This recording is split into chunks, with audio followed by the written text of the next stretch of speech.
All right, guys, in this cranial nerve video, we are going over the skull outlets for the 12 cranial nerves.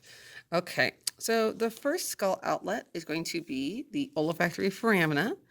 This is the structure right here, the olfactory foramina. These are the holes inside the cribriform plate, all these tiny, tiny little holes. We know that the first cranial nerve, the olfactory nerve, goes through these foramina, so it's a hint in the name, which is kind of an easy clue for you. The next is going to be the optic nerve. An optic nerve is going to be the cranial nerve number 2. And right, it goes out through this hole, through the front of the skull.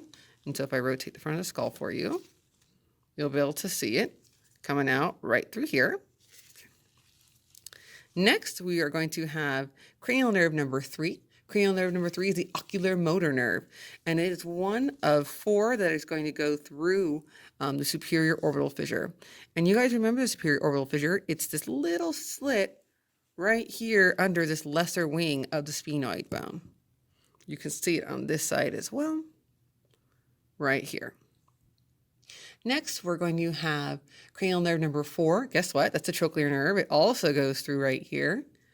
We're going to have the trigeminal nerve. The trigeminal nerve has its ophthalmic branch going through this superior orbital fissure.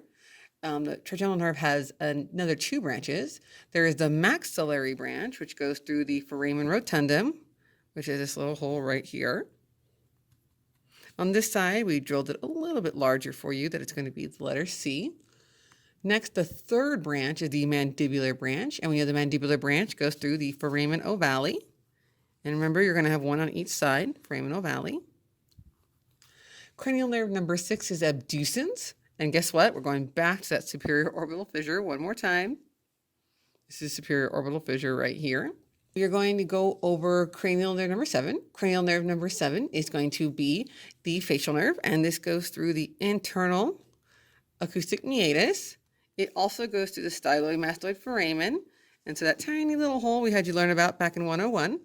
Right? It's right here between the mastoid and the styloid process, or processes. So this tiny little baby hole right there. Okay. Next, we're going to have the cranial 8, which is a vestibulocochlear nerve. And this is also in the internal acoustic meatus, right? Think acoustic sounds going out to your ear. We're going to have cranial nerve 9, which is the glossopharyngeal. That is going to be one of several. This is a popular cranial nerve exit as well. The jugular foramen is a nice big hole right here. Sometimes it's a little heart-shaped. We're going to have cranial nerve number 10, the vagus nerve, that also goes through the jugular. And the jugular is also on this side right here. It has to come through it. Oop, you see it right there. Oh, there you go. You see it right there. Next, we're going to have the accessory. This is cranial nerve number 11. The cranial nerve number 11 also goes through the jugular. That's what we meant by famous. And then we're going to have finally number 12, which is the hypoglossal nerve. And that one is in the hypoglossal canal, which we know is hidden right here inside this occipital condyle.